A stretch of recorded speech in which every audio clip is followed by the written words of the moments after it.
ಮುಗಿದ ಸಮಯ.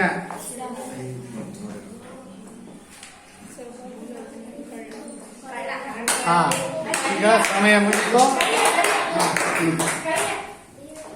ಎಷ್ಟು ಹೋಯ್ತಪ್ಪ? ಸಂಖ್ಯೆ ಎಷ್ಟಾಗಿದೆ? ಟೋಟಲ್ ಮಾಡಿ.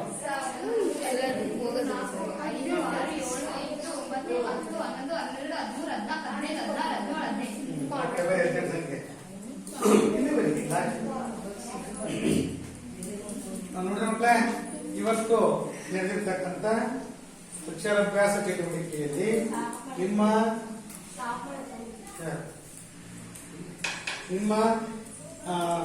ಸ್ನೇಹಿತೆಯಾಗಿರ್ತಕ್ಕಂಥ ಕೊಲ್ಲಮ್ಮ ಎಲ್ಲರಿಗಿಂತ ಹೆಚ್ಚು ಪದಗಳನ್ನ ಅವಳ ಹೆಸರಿಂದ ಆರಂಭ ಆಗ್ತಕ್ಕಂಥ ಕಾಕ್ಷರದಿಂದ ಹೆಚ್ಚು ಅಂದ್ರೆ 18 ಪದಗಳನ್ನ ಬರೆದು ಪ್ರಥಮ ಸ್ಥಾನದಲ್ಲಿದ್ದಾಳೆ.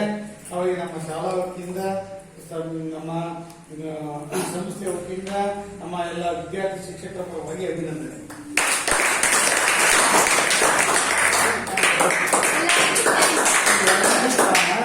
ಯಾರ್ದು? ಸ್ವಪ್ನ. ಬಾ ಸ್ವಪ್ನ. ಇವರು ಸ್ವಪ್ನ ಕೊಲ್ಲಮ್ಮನ ಸ್ನೇಹಿತೆ. ಎಷ್ಟು? 12 ಪದಗಳನ್ನ ಬರೆದು ಸಾಲದಿಂದ ಆರಂಭ ಆಗ್ತಕ್ಕಂಥ 12 ಪದಗಳನ್ನ ಬರೆದು 2ನೇ ಸ್ಥಾನದಲ್ಲಿದ್ದಾಳೆ. ಅವಳಿಗೆ ಕೂಡ ಅಭಿನಂದನೆಗಳು.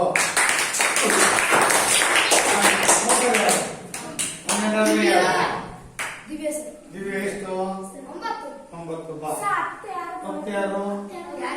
ಬಾ. ಬಾ. ಗೊತ್ತಾ? ಸರಿ. ನಿಮ್ದೆಷ್ಟು? ನಿಮ್ದು? ಬಾ. ನಿಮ್ದು 3ನೇ ಸ್ಥಾನವನ್ನ ದಿವ್ಯ ಮತ್ತು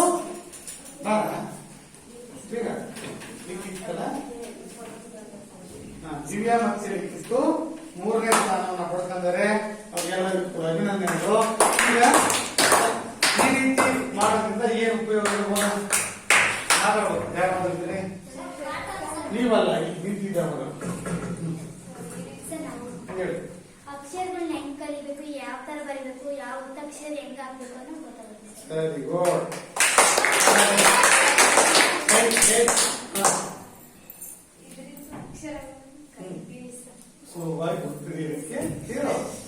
ಇದರಿಂದ ಅಕ್ಷರಗಳನ್ನು ಕಲಿತೀವಿ ಸರ್.